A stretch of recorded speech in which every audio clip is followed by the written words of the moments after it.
Kacie Jenkins with Real Brokerage, and here's to episode 2 of The Truth, where we talk about the headlines versus what's really going on in real estate. So the two headlines we're going to talk about today that I've seen a bunch of is that we're in a bubble, and the bubble's going to pop, and all of these prices are going to drop out, and everybody overpaid for their house. No, that's not what happened.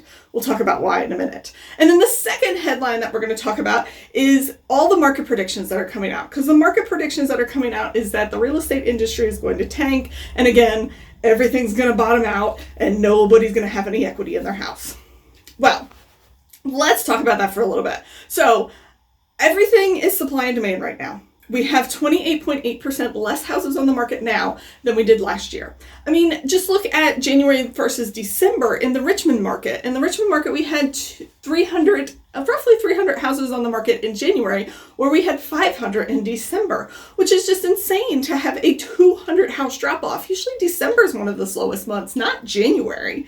And all of this is causing very little supply, very big demand from all of those millennials and Gen Xers that want to buy a house. And it's causing the prices to just skyrocket, because how else are you going to win a house but go over asking price, which then you're setting a new record for that neighborhood. So for you sellers out there, it's fantastic because you're getting the best prices ever. And for you buyers out there that bought in, I mean, you're gaining equity hand over fist by just, sitting in your home.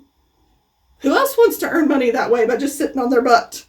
And we're seeing that people are moving a little faster these days, which is going to be really good because that's going to bring some inventory to the market. Am I going to say that we're going to get out of that supply and demand? No, we're too far into a seller's market to get out in, 2 or 3 months. I mean, we only have 3 weeks worth of inventory on the market, and a seller's market is 3 to 4 months worth of inventory. But we are going to see some alleviation to all of this craziness. So there's 2 ways we're seeing it. One, like I said, sellers are wanting to move faster. Before the pandemic, sellers moved an average of every 10 years. Now sellers are moving an average of every 8 years. Those 2 years make a big difference when you're looking at the market as a whole and how many houses there are out there. The more houses we can get on the market, the better.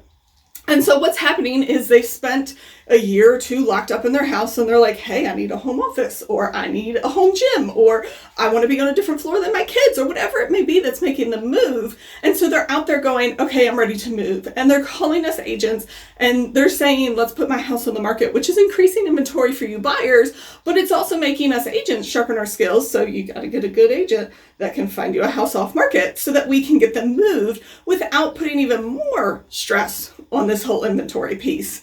But the other piece that's going to alleviate some of this stress is new construction. New construction has yet to put 1.6 million houses across the United States on the market since 2006. Because you got to think 2006 when the bottom fell out and new construction got hit bad.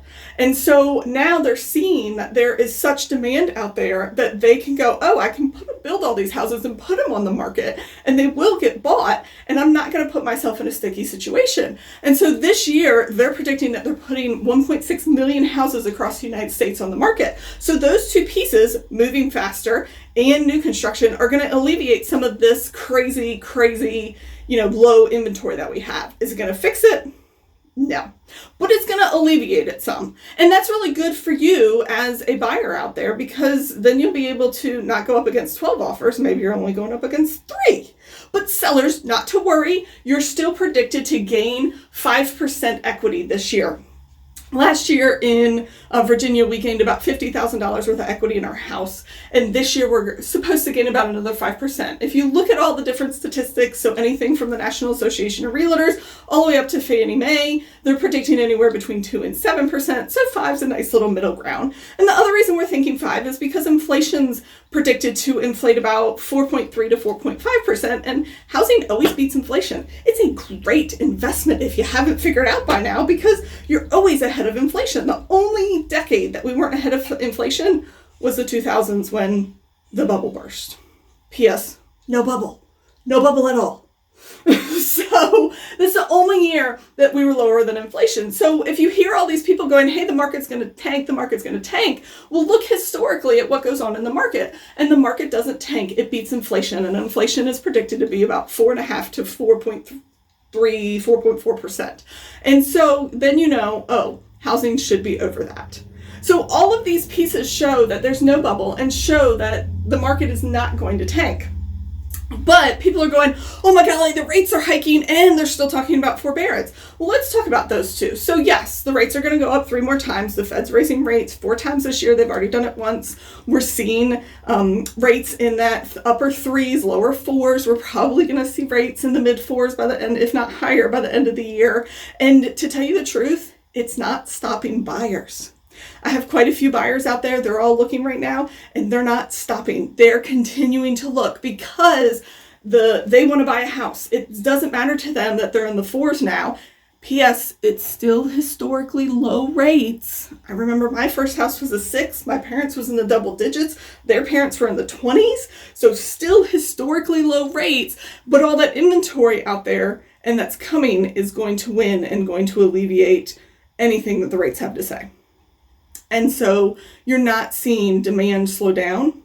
And if demand doesn't slow down and supply doesn't catch up, we're not going to see a dip in housing. So all of you buyers out there that are waiting, let's talk. Let me go through the numbers. Let's sit down and have a longer conversation and chat through this is what's really going on, not what the out there in the news. The other thing that people are going on and on about is, oh my golly, forbearance. It's still out there. People are still there. Like, when are all the foreclosures coming? Well, let's talk about that. So on average, the United States forecloses on 270,000 houses a year. Last year, we only closed on 27,000. Yes, I said 27,000. So you're not going to see the foreclosures because A, forbearance worked. B, there's only 780,000 people left in forbearance compared to the 5 million at the very beginning of forbearance.